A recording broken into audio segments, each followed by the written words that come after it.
Hey class, how's it going? Hey guys, I'm going to start reading this book, this novel. It's called The Miraculous Journey of Edward Tulane. We would have read it at school. I would have read it aloud during the IAR test, but since we don't have to worry about that, I figured I'd start digging in on this. It's a really cool book, and just like I said, you guys can watch me read it, or you can just kind of throw it on while you play with Legos or something. But just check it out. It's a really cool book. All right, here we go. Or doodle. If you guys want to doodle while I draw, feel free. The Miraculous Journey of Edward Tulane. Looking at the cover, I wonder what this book is going to be about. I wonder what you guys think. Here's a picture.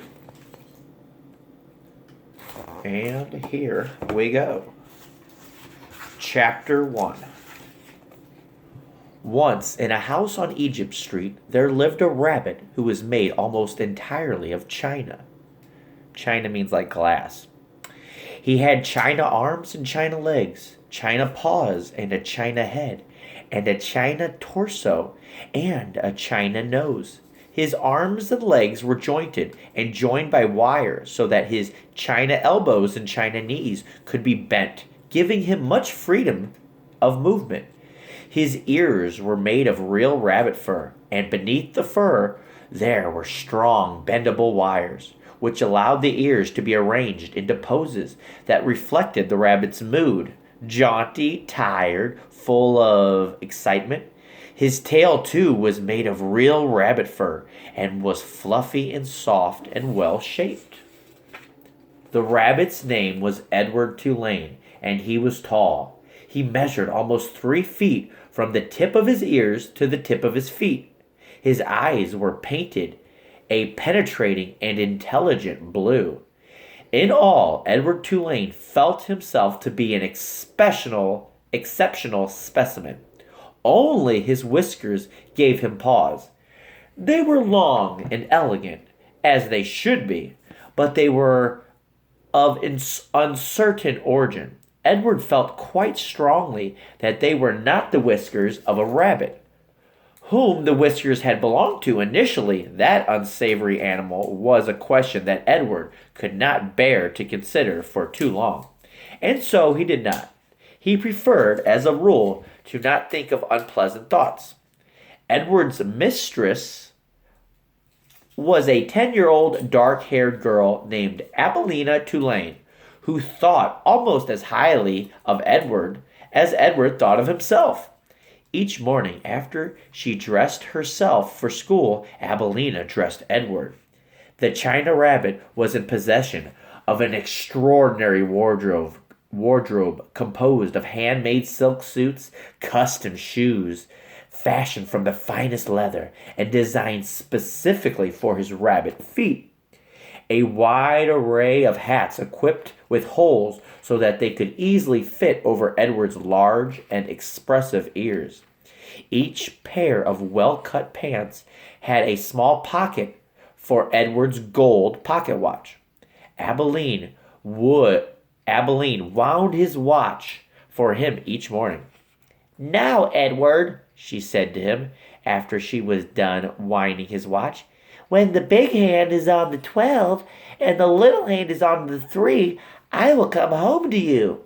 She placed Edward on a chair in the dining room and positioned the chair so that Edward was looking out the window and could see the path that led up to the Tulane front door. Abilene balanced the watch on his left leg.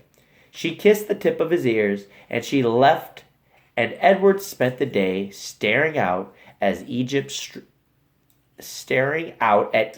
Street, listening to the tick of the watch, waiting.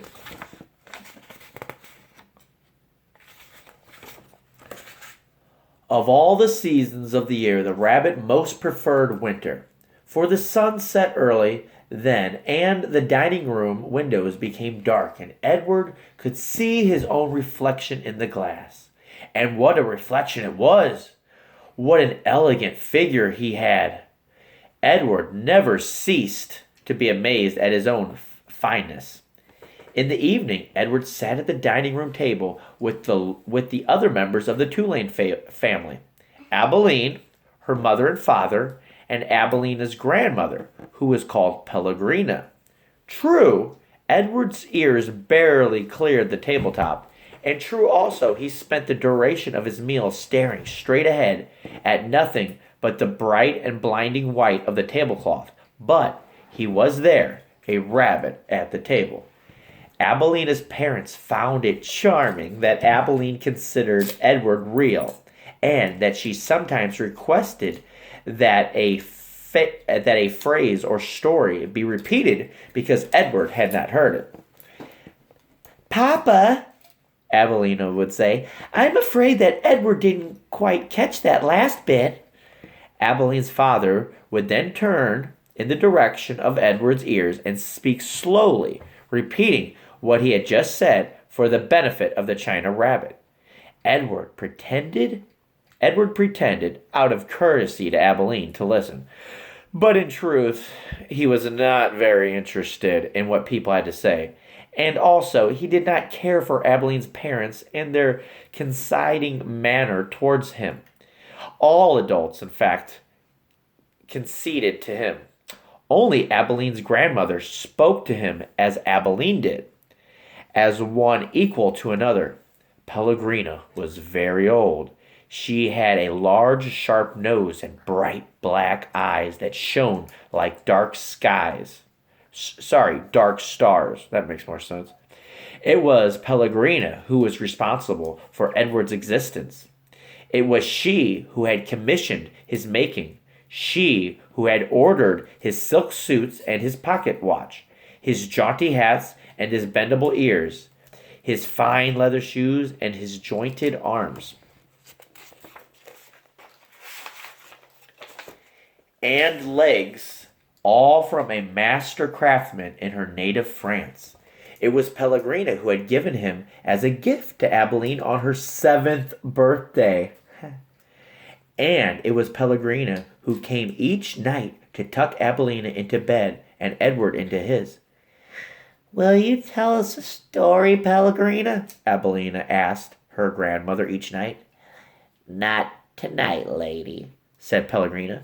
When? Asked Abilena. What night? Soon, Pellegrina